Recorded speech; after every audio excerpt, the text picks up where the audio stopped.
Gimana Pak Abror, kita mulai aja sambil menunggu Pak Dekan. Baik, silakan Pak Jia. Ya.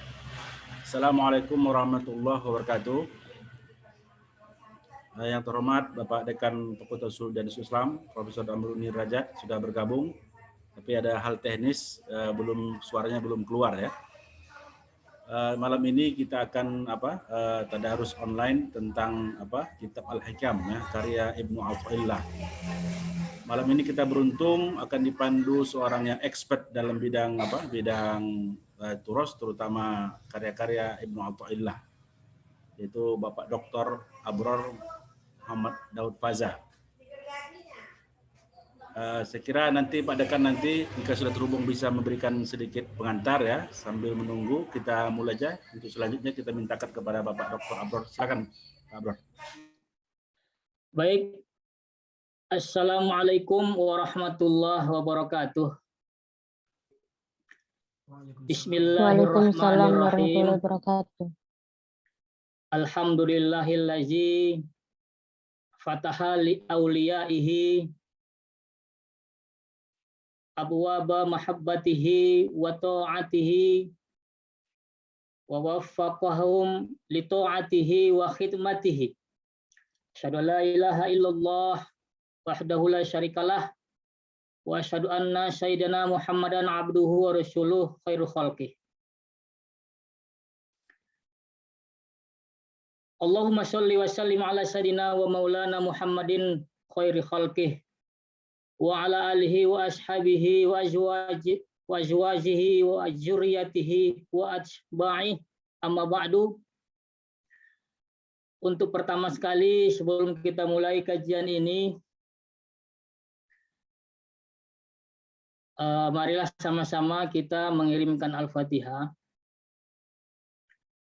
nantinya kepada para aulia, khusus juga kepada Syekh Ibnu Athaillah Sakandari yang kita bahas atau yang kita kaji pada malam Ramadan ini.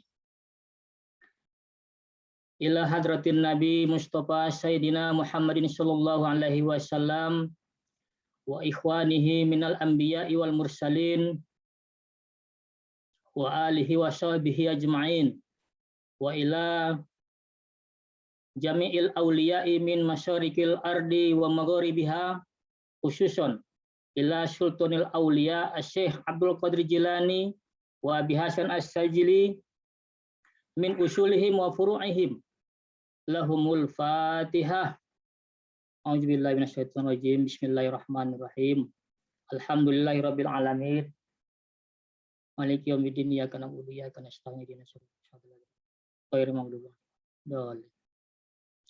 Summa ila hadratil jamil ahli tariqatil mu'tabarati wa ahli silsilati biha, khususon ila murabbina Syekh Ibnu Athaillah Sakandari. Al-Fatihah. Bismillahirrahmanirrahim. Bismillahirrahmanirrahim. Maliki yaumiddin, iyyaka na'budu wa iyyaka nasta'in, siratal ladzina an'amta 'alaihim ghairil maghdubi 'alaihim waladdallin. Amin.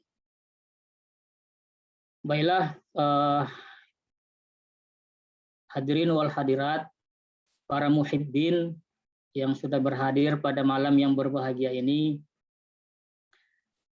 terutama yang kita muliakan Bapak Profesor Dr. Amruni Rajat MAG, Dekan Fakultas Usuluddin, dan juga segenap sivitas akademika Fakultas Usuluddin yang sudah turut hadir di ruang Zoom ini. Saya ucapkan semoga Allah Subhanahu wa taala merahmati kita semua, karena pada malam ini kita akan membaca matan Al-Hikam Athaiyah yang tentunya merupakan salah satu kitab yang penuh dengan karomah, karena kitab ini kita tahu sampai hari ini banyak sekali kalangan yang mengaguminya, dan tentunya tidak ada yang bisa menyangkal keunikannya, keajaibannya, kehebatannya, kemuliaannya, dan lain-lain sebagainya. Namun sebelum kita membaca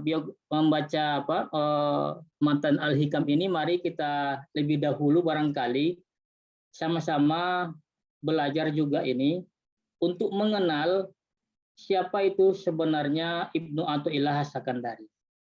Karena kita tahu kitab Al-Hikam ini merupakan kitab yang sangat terkenal. Dan orang-orang lebih mengenal kitabnya daripada penulisnya. Kata-kata atau sebutan Al-Hikam itu di seluruh pesantren dan lain-lain sampai tingkat perguruan tinggi itu sudah banyak sekali dipelajari oleh kalangan manapun. Pertama sekali, Ibnu Athaillah As-Sakandari ini itu dilahirkan pada tahun 648 Hijriah atau sekitar 1250 Masehi di kota Alexandria atau Iskandariah disebutkan dengan bahasa Arabnya, suatu kota yang sangat indah dan terkenal di Mesir dengan pantainya dan lain sebagainya. Dan dia hidup pada masa kekuasaan dinasti Mamalik. Nama lengkap dari Ibnu Athaillah As-Sakandari ini adalah Ahmad bin Muhammad bin Abdul Karim bin Abdurrahman bin Abdullah bin Ahmad bin Isa bin Husain Athaillah. Nah, sering kita menyebutnya dengan istilah atau dengan sebutan Athaillah. Itu adalah nama kakek moyangnya. Kemudian digabung dengan atau disandarkan kepada tempat asalnya Iskandariah menjadilah Athaillah As-Sakandari. Lakopnya itu yang tadi yang kita sebutkan As-Sakandari, juga Al-Juzami, Al-Maliki, As-Sajili. Biasanya begitu lakop yang diberikan kepada Syekh Ibnu Athaillah. Al-Juzami itu nama sebuah bani atau kaum atau suku dari bangsa Arab yang terkenal yang tinggal di Yaman, kemudian hijrah pindah ke Mesir. Sedangkan Al-Maliki kita tahu itu adalah nama mazhab, imam mazhab yang terkenal di kalangan Ahlussunnah. Kemudian As-Sajili lakop torikohnya, di mana dia nanti kita lihat memasuki torikoh As-Sajili. Kemudian pendidikannya sama seperti anak-anak pada masa dahulu, itu dimulai dengan menghafal Al-Quran, kemudian belajar ilmu-ilmu keislaman, hadis, tafsir, kalam, mantik, usul fikih, filsafat, dan lain sebagainya, yang tentunya di waktu kecilnya sudah hafal Al-Quran. Kemudian di waktu dia remaja sudah banyak belajar ilmu-ilmu yang lain, dia digelari dengan Al-Hafiz. Al-Hafiz itu kalau di Indonesia itu biasanya untuk gelar orang yang hafal Al-Quran. Tapi kalau pada masa dahulu, Al-Hafiz itu adalah gelar bagi yang hafal hadis. Nah, guru yang terkenalnya bernama Syamsuddin Al-Isbahani yang bergelar Hujjatul Mutakallimin. Ini adalah ahli di bidang ilmu kalam atau ilmu teologi. Dia juga belajar kepada guru-guru syekh-syekh yang lain, misalnya Syekh Nasiruddin bin Munir, seorang yang ahli di bidang terkenal di bidang fikih. Kemudian tadi saya sebutkan di awal bahwa pada masa hidupnya itu tengah berlangsung atau sedang berkuasa adalah dinasti Mamalik. Nah, dari situasi atau dari kondisi kehidupan beliau pada kekuasaan Mamluk atau Mamalik ini, itu ada 3 hal yang bisa kita lihat kondisi pada masa itu terhadap dihubungkan dengan pengaruhnya nanti kepada kepada kehidupan daripada Ibnu Athaillah. Yang pertama, bahwa dinasti Mamluk itu memberi peluang yang luas berkembangnya paham Ahlus Sunnah wal Jamaah, yang tentunya di dalamnya berkembanglah thariqat. Itu yang pertama. Yang kedua, pada masa itu juga berkembang fenomena Waliullah Ibnu Arabi yang memiliki paham ajarannya wahdatul wujud. Nah, apalagi karya-karyanya yang terkenal pada masa itu yang sempat booming, viral, yang menjadi serangan dari kalangan ulama fikih, yaitu Fususul Hikam, Futuhat Makkiyah, dan lain-lain sebagainya. Nah, itu ditentang pada masa itu ajaran wahdatul wujud ini, fenomena yang diajarkan, tasawuf yang diajarkan Ibnu Arabi ini mengalami tentangan dari kalangan konservatif, kalangan fikih lah. Nah, ditambah lagi pada masa itu hidup seorang fuqaha yang terkenal yang bernama Ibnu Taimiyah. Mungkin kita kenal siapa Ibnu Taimiyah itu, seorang ahli hukum Hambali yang sangat ketat dalam memahami fikih terutamanya. Jadi dia hidup semasa dengan Ibnu Taimiyah. Kemudian fenomena sudut pandang yang ketiga dari kekuasaan pada masa dinasti Mamluk ini, di mana Syekh Ibnu Taimiyah ini hidup. Yang ketiga adalah menjamurnya tarekat-tarekat sufi yang secara eksplosif di dunia Islam. Ada tarekat Maulawiyah, Ahmadiyah pada masa itu, ada tarekat Chistiyah, Kubrawiyah, dan juga Sajiliyah sendiri. Oke, selanjutnya mengapa beliau Syekh Ibnu Athaillah ini awalnya bukan orang yang suka kepada ilmu tasawuf? Karena beliau awalnya adalah seorang pengajar fikih Maliki. Nah, diceritakan dalam salah satu kitabnya Lataiful Minan, di situ disebutkan bahwa awalnya dia terpengaruh oleh kakeknya yang tidak menyukai tasawuf. Awalnya dia tidak suka kepada tasawuf. Mengapa? Karena dia melihat banyak sekali orang-orang yang menjalankan atau berthariqat itu kehidupannya meninggalkan kehidupan dunia atau lebih mementingkan kehidupan akhirat. Nah, pada masa itu tentu akhirnya pada suatu ketika Athaillah ini kepingin ketemu langsung dengan Al-Mursi, yang pada masa itu seorang guru Thariqah Sajiliyah yang berada di Iskandariyah. Dia ingin bertemu langsung kepada, awalnya sebelumnya itu karena tadi dilihatnya praktek daripada tasawuf itu sangat-sangat tidak sesuai menurut pikiran dia. Kemudian dia pernah mengatakan sampai pada puncaknya dia bertengkar dengan murid dari Al-Mursi ini, dengan Syekh Mursi ini, sampai dia keluar kata-kata yang kasar, dan dia tidak menyebutkan apa kata-kata kasar itu, tetapi kemudian muncul di dalam hatinya rasa ingin bertemu kepada Syekh Mursi. Karena selama ini dia hanya mendengar kata-kata saja, mendengar katanya, apa betul itu dari Mursi dia tidak tahu, dia tidak langsung. Maka dia kembali berpikir untuk diri dia sendiri harus berjumpa dengan Syekh Al-Mursi.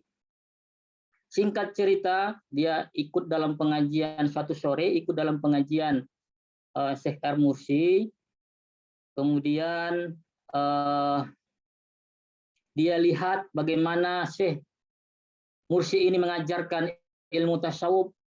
Beliau mendengarkan kata-kata Syekh Mursi dengan penuh hikmah. Kemudian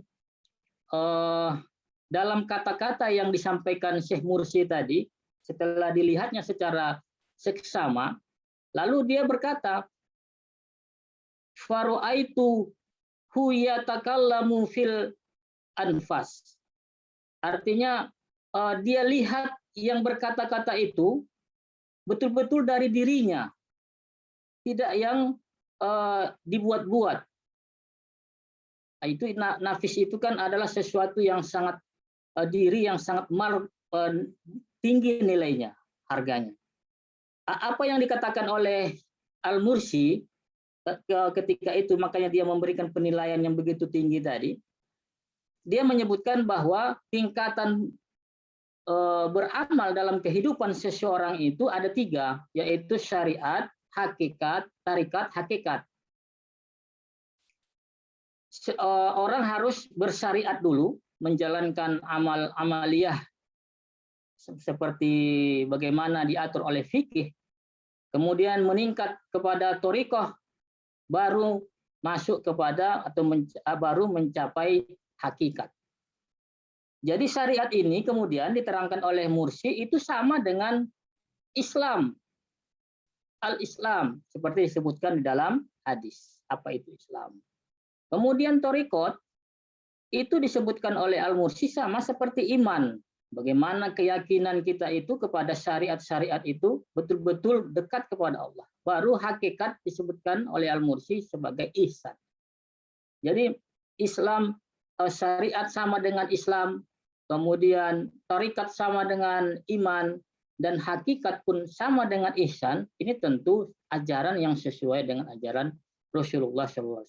Maka sejak saat itu dia melihat tidak ada yang bertentangan dengan ajaran agama, atau mengenai zuhud juga beliau terangkan. Mursi menerangkan bahwasanya zuhud itu, untuk mengetahui zuhud itu katanya, saya harus menguasai dunia, saya harus merasakan dunia, harus mengambil sesuatu dari kehidupan dunia ini untuk mengetahui zuhud itu. Tetapi setelah saya merasakannya, menguasainya, punya harta dan lain sebagainya, itu tidak melekat, tidak lengket atau tidak masuk katanya di dalam, membekas di dalam hatinya. Jadi dia punya apa-apa pun dia tidak masuk atau tidak menjadi pikiran, di dalam pikirannya, di dalam hatinya juga tidak terasa apa-apa. Itulah zuhud. Tentu ini juga menurut Athaillah, wah, tidak ada yang bertentangan ajaran-ajaran disampaikan oleh Syekh Mursi. Itulah awalnya, akhirnya dia ikut terus pengajian-pengajian daripada Syekh Al-Mursi. Al-Mursi ini juga dikenal dengan ahli bahasa, ahli ada dalam rekaman sejarah bagaimana percakapan Syekh Mursi dengan murid-muridnya tentang pertanyaan-pertanyaan yang berkaitan dengan bahasa. Jadi kalau dalam ilmu kita disebut dengan balaghah dan lain sebagainya, itu sangat dikuasai oleh Syekh Mursi. Dan barangkali itulah yang menurun kepada Ibnu Athaillah Sakandari. Mengapa? Karena Syekh Mursi dengan Ibnu Athaillah itu bersama, belajar atau hidup bersama, berjumpa selama 12 tahun. Itu waktu yang cukup lama. Dan termasuk nanti Al-Hikam itu juga dituliskan atau adanya masih hidup, sewaktu masih hidupnya Syekh Al-Mursi. Para muhibbin rahimakumullah, mungkin karya-karyanya singkat saya sampaikan di sini. Yang pertama ada kitab At-Tanwir fi Isqatut Tadbir Lataifi Manaqib Abi Abbas Al-Mursi, Qasdul Mujarrad fi Ma'rifatul Ismul Mufrad, kemudian Tajul Arus, Miftahul Falah wa Misbahul Arwah, Unwanut Taufiq fi Adabit Tarik, dan Al-Hikam. Itu banyak lagi sebenarnya, tapi menurut para ulama karya-karya beliau itu hilang. Tetapi kira-kira yang 7 tadi yang saya sebutkan tadi itu masih berkembang luas, bisa kita lacak sampai saat ini. Dan saya alhamdulillah mendapatkan 7 daripada matan buku yang disebutkan tadi. kemudian kita berlanjut kepada Al-Hikam. Barangkali sedikit saya sampaikan di sini bahwa proses awalnya itu Al-Hikam didiktekan itu oleh menurut para ahli, para pakar, bahwa itu didiktekan kepada muridnya yang bernama Taqiyuddin Asy-Syubki. Ini seorang yang bermazhab Syafi'i. Kemudian dari Taqiyuddin Asy-Syubki ini diterima muridnya yang bernama Ahmad Zarruq, yang merupakan juga guru tarekat Syadziliyah nantinya. Nah, mengapa itu didiktekan? Karena terdapat di dalamnya kalimat waqala radhiyallahu anhu, dan berkata yang semoga Allah meridhoinya. Tentu itu adalah fatwa ilah. Itu menurut sebahagian dari para ulama. Kemudian beliau wafat pada tanggal Jumadil Akhir 709 Hijriah, yang tepatnya 21 November 1309 Masehi, kalau kira-kira hidupnya berusia 59 tahun. Ini adalah usia yang sangat muda. Beliau sudah meninggal dunia pada usia 59 tahun dan dimakamkan di Qarafah di Iskandariyah. Menurut kisahnya, dia sedang mengajar di Madrasah Mansyuriyah di Kairo. Di sana dia meninggal dunia. Tentu begitulah Allah barangkali mewafatkan seseorang dengan peristiwa yang menjaga atau cukup mulia. Allah mewafatkan beliau ketika beliau dalam keadaan mengajar di sebuah madrasah namanya Mansyuriyah di Kairo. Itulah sebagai pembukaan kita untuk mengetahui kebesaran daripada Ibnu Athaillah Sakandari. Beliau tentu tidak akan dikenang pada saat sekarang ini kalau beliau itu tidak betul-betul seorang tokoh yang sangat luar biasa pada masa yang lalu. Dan kita terbukti dengan kitab Al-Hikam yang akan kita pelajari pada sekarang ini. Sekali lagi al-muhibbin rahimakumullah.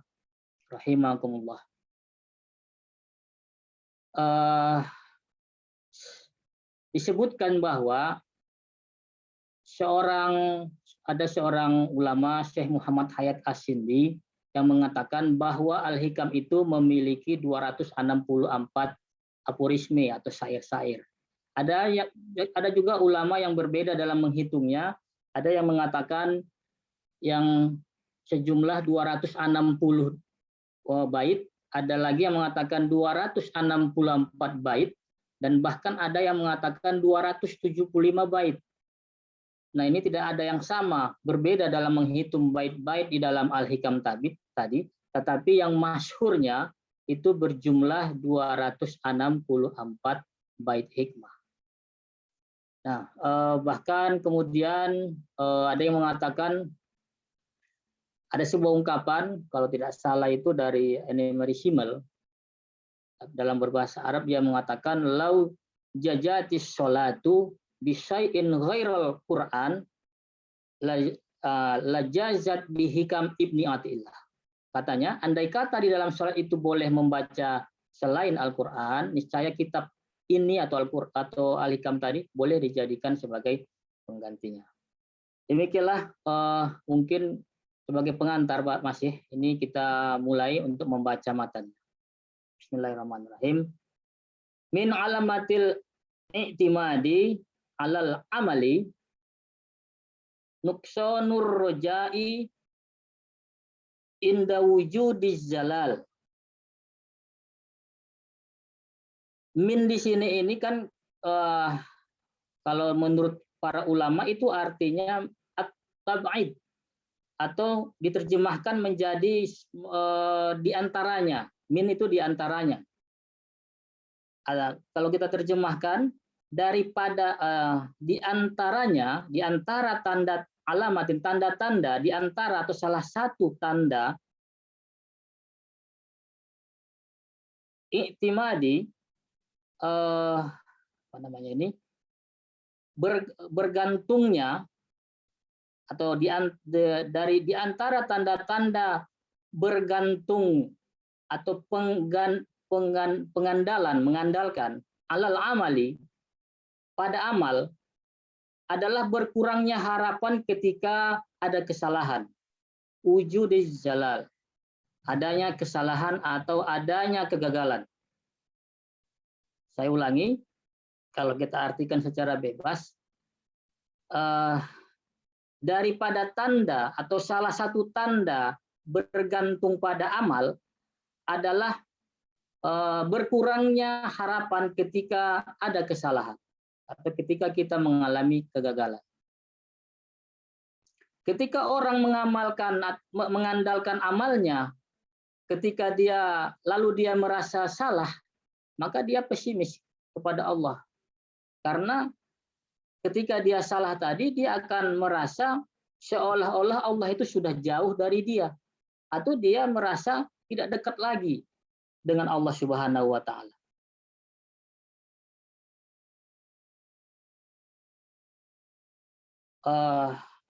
Di dalam syarah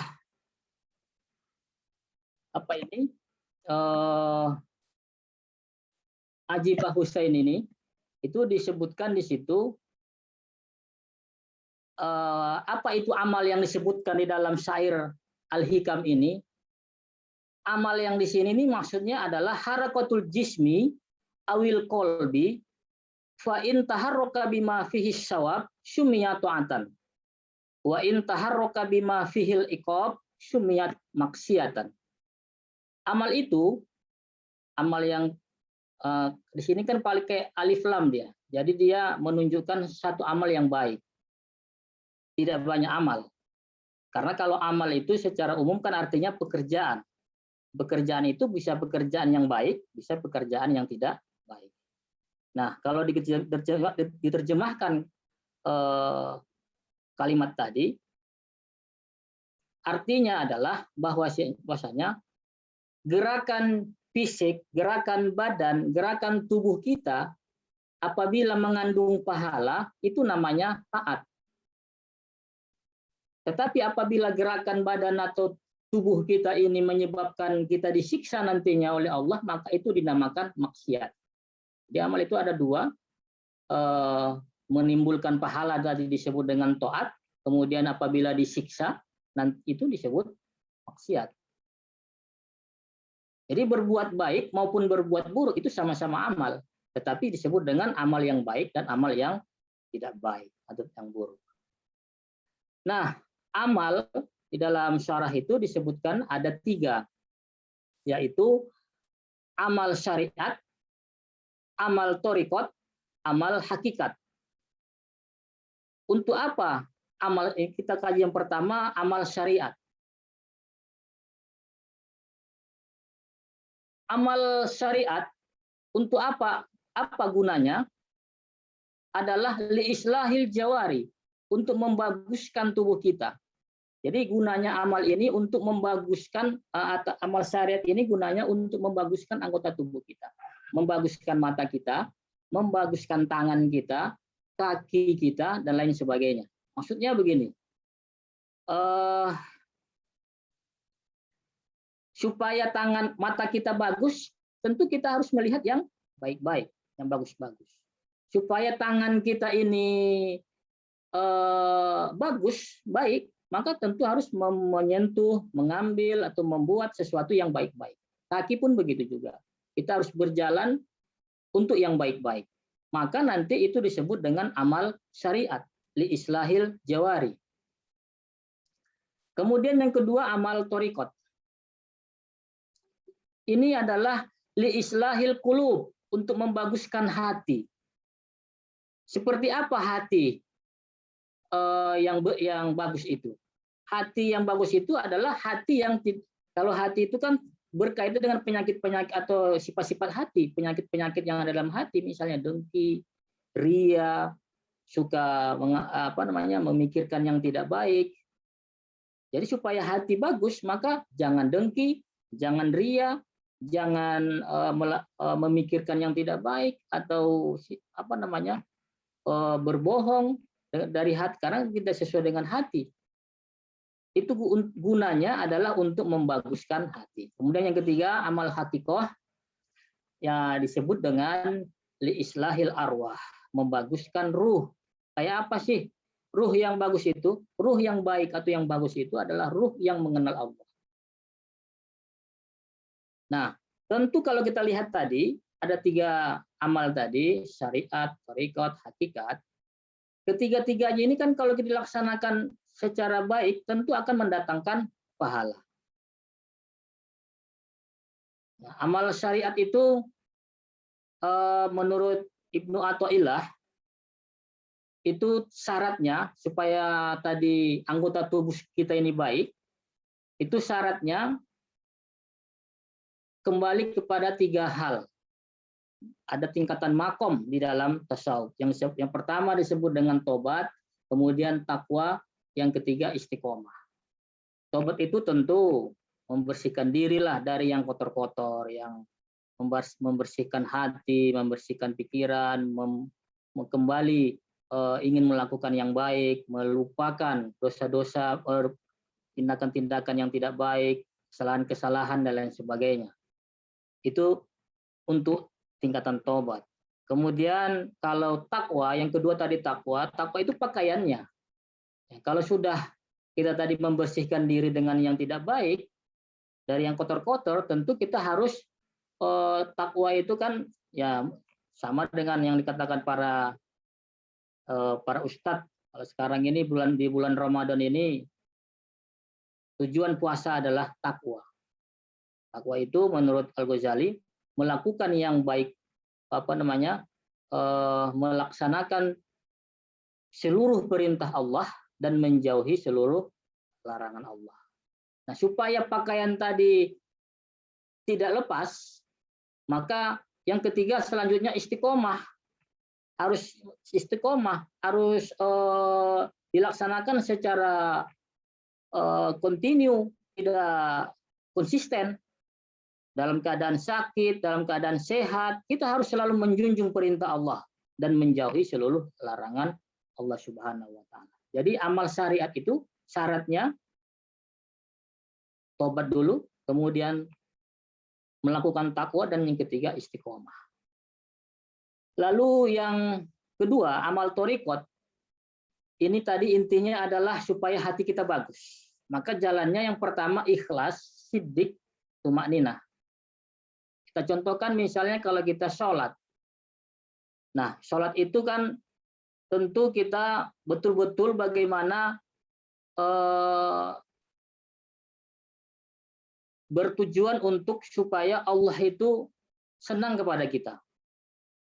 Supaya kita sudah menjalankan kewajiban kita, melakukan ibadah sholat dengan ikhlas, mengharapkan ridho Allah Subhanahu wa taala. Kemudian dilanjutkan dengan siddiq, benar. Ini sejalan, apa yang kita lakukan itu semuanya tentu harus sejalan, benar, menurut yang sudah diperintahkan Allah. Dan akhirnya nanti kita kalau sudah sholatnya ikhlas, kemudian benar, maka tentu dia akan tumakninah. Artinya tentram hati bersama Allah. Ini urusannya thariqat ini. Ikhlas, siddiq, dan tumakninah. Barangkali firman Allah disebutkan dalam surat Ar-Ra'd 2 ayat 28, allazina amanu wa tatma'innul qulubuhum bi dzikrillah. Ala bi dzikrillahi tatma'innul qulub. Orang-orang, yaitu orang beriman dan hati mereka yang menjadi tentram dengan mengingat Allah. Ingatlah, hanya dengan mengingat Allah lah tentu hati kita menjadi tentram. Para muhibbin yang dirahmati oleh Allah Subhanahu wa taala. Kemudian yang ketiga, amal hakikat. Ini juga disebutkan di dalam syarah Ta'illah.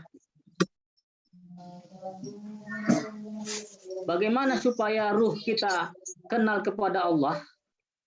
Bagaimana jalannya agar ruh kita itu betul-betul baik? Karena kalau tadi kan disebutkan amal hakikat itu supaya hati kita baik. Kayak apa sih supaya ruh kita ini kenal sama Allah? Intinya adalah yang pertama disebut dengan muraqabah. Muraqabah. Muraqabah itu dirinya selalu merasa diawasi oleh Allah Subhanahu wa taala. Kemana-mana dia bergerak, apa yang dikerjakannya itu selalu merasa diawasi oleh Allah Subhanahu wa taala. Jadi dalam orang yang pada tingkatan beramal hakikat, dia harus merasa dirinya selalu benar-benar diawasi oleh Allah. Yang kedua, musyahadah.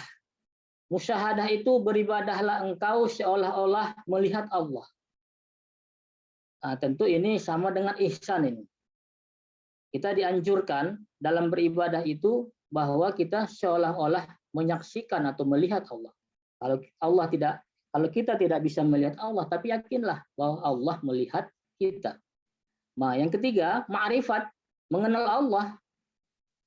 Nah, ini tingkatan dalam beramal hakikat. Muraqabah, rasa diri selalu diawasi oleh Allah. Yang kedua, musyahadah, beribadahlah kita seolah-olah kita diawasi selalu oleh Allah. Yang ketiga adalah ma'rifah, mengenal Allah. Bagaimana Allah itu bisa betul-betul kita resapi, kita kenal, tidak kita bayangkan dengan sesuatu yang salah. Kadang-kadang barangkali kalau kita sholat, bagi yang awam ini itu sangat sulit bagaimana membayangkan Allah itu betul-betul seolah-olah Allah itu melihat kita, mengawasi kita. Apalagi seolah-olah kita tahu dia siapa. Kita kenal dengan Allah itu sangat sulit sekali. Tetapi bagi orang yang berada pada tingkatan arifin, dia sudah bisa mengenal Allah. Inilah yang disebut perilaku pekerjaan dalam dimensi amal hakikat. Di dalam di dalam syarah ini juga panjang diceritakan di situ bagaimana ada lagi diterangkan bagaimana supaya amal kita itu diterima. Tadi kita sudah tahu tingkatan-tingkatan amal. Nah, semua amal-amal kita ini supaya diterima apa syarat-syarat? Nah, itu banyak sekali, ada 5 disebutkan di dalam syarah Al-Hikam. Yang pertama disebut dengan ilmu. Kita beribadah itu harus sesuai dengan ilmu. Beramal sesuai dengan ilmu. Tanpa ilmu maka amal akan tertolak. Yang kedua, ikhlas. Nah, ini juga berkaitan dengan amal syariat tadi. Ikhlasnya syariat itu ya beribadah untuk mendapatkan pahala. Ya kan? Kalau ikhlasnya orang yang syariat, ya beribadah itu untuk masuk surga, terhindar dari api neraka dan sebagainya. Yang ketiga, harus sesuai syarat rukun adabnya. Kemudian yang keempat, tidak ada yang dibatalkan, dibenci oleh Allah. Kemudian yang kelima, al-halal bima yata'allaqu bih. Halal itu adalah sesuatu yang berhubungan dengan halal pada sesuatu yang berhubungan dengannya. Misalnya kita beribadah, pakaian kita itu sudah halal tidak? Tempat kita yang sholat itu bersih dan halal tidak? Tidak hanya pakaian barangkali, makanan, minuman, itu juga harus halal, karena itu juga berkaitan dengan ibadah. Nah, Rasulullah pernah bersabda, man akala luqmatan min haram lam tuqbal minhu sholatu arba'in lailah. Orang yang makan satu suap yang haram, maka Allah tidak akan terima sholatnya selama 40 malam. Wah, ini luar biasa. Ini sangat sulit. Selain tadi ilmu, ikhlas, sesuai syariat, syarat, rukun, adab. Kemudian keempat, tidak ada yang dibatalkan dan dibenci Allah. Yang halal ini juga harus menjadi perhatian kita di dalam beramal atau beribadah. Jadi orang yang makan satu suap saja dari yang halal, yang haram, maka tidak akan diterima sholatnya selama 40 malam. Maka Bapak-bapak, ibu-ibu, adik-adik, dan Sivitas Akademika Fakultas Usuluddin yang berhadir pada malam ini, marilah kita bereskan, kita tuntaskan amal kita. Amal syariat, seperti yang disampaikan tadi, kemudian setelah beres itu kita naikkan menjadi amal hakik torikot, kemudian baru melangkah kepada amal hakikat.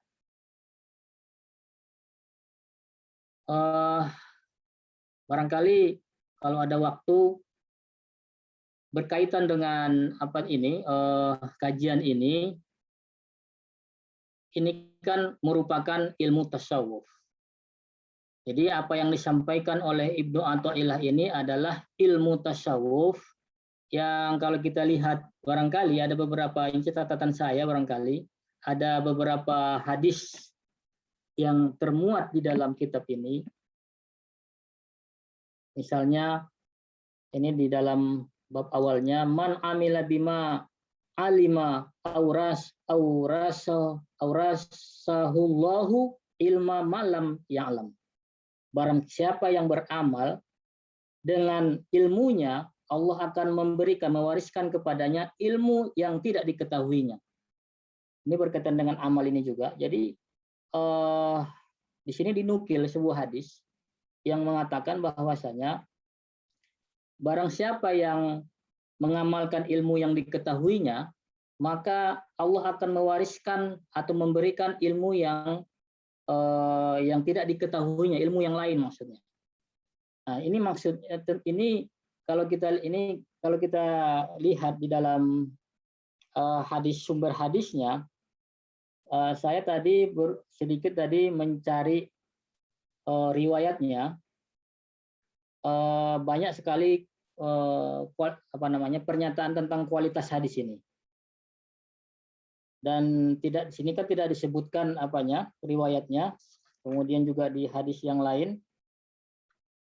Tetapi paling tidak hadis-hadis yang diungkapkan di dalam, seperti yang saya sampaikan sebelumnya tadi, beberapa hadis yang tadi tentang orang yang makan satu syuab yang haram, itu juga paling tidak kalau dalam tingkatannya saya lihat itu, misalnya Syaukani itu menyebutkan hadis ini dhaif. Tetapi hadis ini juga terdapat di dalam Tobaqot Syafi'iyahnya Asyubki. Tobaqot Syufiyah Al-Kubra Asyubki. Nah, artinya bahwasanya belum tentu hadis-hadis yang dhaif itu kita tolak seluruhnya. Kita lihat dulu matannya, kita lihat dulu kandungannya, apakah bertentangan dengan Al-Quran, dengan hadis-hadis yang lain. Selama tidak bertentangan dengan Al-Quran, dengan hadis-hadis yang lain, menurut Ibnu Athaillah, karena dia itu seorang Asy'ariyah, maka itu bisa diterima sebagai amalan-amalan, sebagai ibadah-ibadah sunnah yang bisa dilakukan. Barangkali waktu sudah sudah di penghujung. Di sini juga ada disebutkan Rasulullah bersabda, lan yadkhula ahadukumul jannah bi'amalihi. Ini inti dari pembicaraan kita ini. Tidak akan masuk surga selama seseorang itu tidak akan masuk surga selamanya seseorang itu dengan amalnya. Jadi buat apa kita gembira dengan amal kita, kita senang-senang dengan amal kita, sudah melakukan yang baik-baik, kita merasa bahwa kita akan masuk surga dengan amalan tadi, itu belum tentu. Inilah makna daripada hikam yang pertama itu, bahwasanya seseorang itu tidak boleh menggantungkan dirinya kepada amal, tetapi dia harus menggantungkan dirinya kepada rahmat Allah. Illa ayataghammadani ya Allah birahmati. Kecuali Allah meliputkan atau memenuhi aku dengan rahmat. Ini ketika Rasulullah itu ditanya, karena Rasulullah mengatakan tadi tidak akan masuk surga selamanya seseorang dengan amalnya.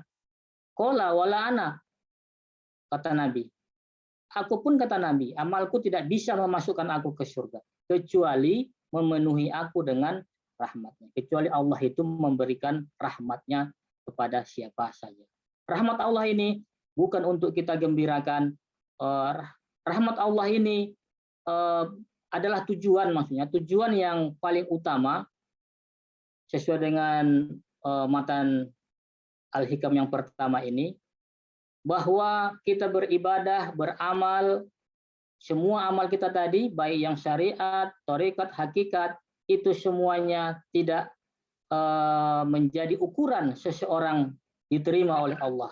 Yang bisa diterima oleh yang menjadi ukuran diterimanya amalan kita itu adalah karena rahmat Allah, bukan karena amalan kita, bukan karena banyaknya amalan kita, bukan karena tubat kita, sholat kita, takwa kita yang tadi, tetapi adalah karena rahmat Allah Subhanahu wa Ta'ala. Jadi inilah barangkali kalau kita analisis juga mengapa ini disampaikan oleh Ibnu Athaillah di bagian awal daripada kitab Al-Hikamnya, karena memang dalam beribadah itu amal yang sulit atau yang sulit itu dalam beramal adalah keikhlasan. Jadi sebelum kita memasuki bab-bab yang lain, kisah-kisah syair-syair yang lain atau aforisme-aforisme Al-Hikam yang lainnya, di awal kita sudah diperingatkan bahwa yang pertama di dalam apapun yang kita lakukan dalam beramal, kita tidak boleh membanggakan diri kita dengan amal kita, karena kita bisa takabur, kita bisa merasa seolah-olah karena amaliyah kita banyak, lalu kita berlama-lama merasa karena amal kita itulah kita bisa masuk surga. Tentu itu salah. Yang bisa memasukkan kita ke dalam surga menurut ilmu tasawuf adalah rahmat Allah Subhanahu wa Ta'ala. Barangkali supaya ada beberapa menit untuk kalaupun ada tanya jawab, saya kembalikan kepada Dr. Ziaul Haq. Tafadhol. Ya, terima kasih Pak Dr. Abror. Di sini juga kita sudah terhubung dengan Pak Dekan ya. Izin Pak Dekan mungkin memberikan sedikit catatan atau terkait dengan apa yang sudah dibacakan oleh Dr. Abror. Silakan Pak Dekan. Baik, Assalamualaikum warahmatullahi wabarakatuh. Waalaikumsalam. Ya, pesan saya bahwa kajian tasawuf ini sangat penting dan memang harus perhatian agak serius ini. Ya, saya merasa senang ini sudah ada yang memulai, dan dari teks yang diperlihatkan ini, saya ini pun baru melihat ini, baru membacanya ini. Ada beberapa nomor di sini, saya membacanya agak belum paham ini saya. Ya. Oleh karena itu, mungkin ke depannya ini memang perlu pematangan. Ya. Kita tahulah kalau seorang sufi yang memang benar-benar ini kata-katanya itu melebihi dari guru atau melebihi dari dosen, ya, sehingga ikatan-ikatan kalimat-kalimatnya itu harus duduk dan harus dipahami benar. Saya merasa senang ini berarti nantinya ke depannya ini akan ada pendalaman-pendalaman lebih lanjut. Oleh karena itu, ini sebagai awal, ini sebagai pembuka, kalau dibilangkannya inilah sebagai pelopornya, dan bisa jadi ini akan menjadi lokomotif bagi terutama bagi dosen-dosen yang ada di PUSI ini. Kalau bisa nanti bukan hanya sekedar di Ramadan ini Dr. Asrar ini. Jadi kalau bisa di fakultas pun ada ini. Ya, tiap minggu kita membaca bait-baitnya itu, ya kan? Karena saya tengok baitnya katanya banyak itu, ada yang bilangnya berapa tadi 200 sekian berapa tadi Pak Asrar? Paling banyak tadi 275. Iya. Ada yang 264, ada yang 270. Tapi katanya yang masyhur 264 ya. Iya, Prof. Ya, itu berarti kan berapa kalau dalam 1 tahun berapa hari itu ya? Ini bisa diapakan ini menjadi kajian yang sangat menarik sekali. Jadi begini maksud saya, di samping kita membaca teks ini, satu sisi juga kita terpaksa juga harus mempelajari bahasa Arab. Kalau naskah-naskah tasawuf ini pasti lebih sulit lagi dari yang sekedar misalnya filsafat ya, karena kalau filsafat istilahnya apa yang diterjemahkan ya itulah maksudnya. Tapi kalau tasawuf ini ada yang harus dipahami istilah-istilah kuncinya ya, password-passwordnya. Oleh karena itu naskah-naskahnya itu banyak sekali memainkan kata singkat padat, tapi kalau disyarah ini panjang sekali gitu ya. Jadi saya merasa senang ini dengan adanya kajian ini. Mudah-mudahan ini Zia, kedepannya pun akan kita mendapat perhatian menjadi bidang kajian yang serius kedepannya itu. Oke, saya merasa bangga ini dengan adanya kajian ini. Ya, terima kasih nanti Asror ini sebagai gurunya ini kedepannya ini harus selalu siap ya. Oke, saya rasa itu yang bisa saya sampaikan Zia. Terima kasih Pak Dekan. Karena waktu juga sudah menunjukkan jam 10.29 ini, mungkin kata penutup dari Dr. Abror ya. Silakan. Oh, baik. Terima kasih Dr. Jia. Terakhir, seperti yang disampaikan tadi oleh Pak Profesor Pak Dekan kita, Pak Profesor Amreni, tentu apa yang disampaikan di dalam matan-matan Al-Hikam ini seperti semua mengakui ini adalah limpahan ilham dari Allah. Min fuyudot al-ilahiyah. Jadi ini limpahan ilham yang dari Allah. Betul-betul ini masuk ke dalam tubuhnya Ibnu Athaillah. Sehingga memang kata-kata ini menyihir bagi kalangan-kalangan yang betul-betul paham, terutama yang sampaikan Prof tadi, yang menguasai ilmu bahasa. Barangkali itu saja sebagai penutup. Terima kasih. Allahumma fiqillah qamitoriq. Assalamualaikum warahmatullahi wabarakatuh. Waalaikumsalam warahmatullahi wabarakatuh. Terima kasih untuk Dr. Abror sekali lagi atas waktu dan kesempatannya. Terima kasih kepada Pak Dekan Dr. Amruni Rajat yang sudah bersedia online. Terima kasih juga ke sini ada Dr. Asror. Ini baru Asror Prof. Jangan ketukar. Ada juga Pak WD2 ini, Pak Junedi saya lihat tadi. Terima kasihlah untuk semua, baik itu dosen PUSI maupun kawan-kawan mahasiswa, ada Dr. Muhammad Nuh, ada Yuzaidi, ya, ada Dr. Nuliana Manik, dan lain sebagainya. Ya. Untuk sesi malam ini kita padakan sampai sini dengan ucapan Alhamdulillahirabbil alamin. Assalamualaikum warahmatullahi wabarakatuh. Waalaikumsalam warahmatullahi wabarakatuh. Terima kasih banyak, Bro ya. Terima kasih, Prof.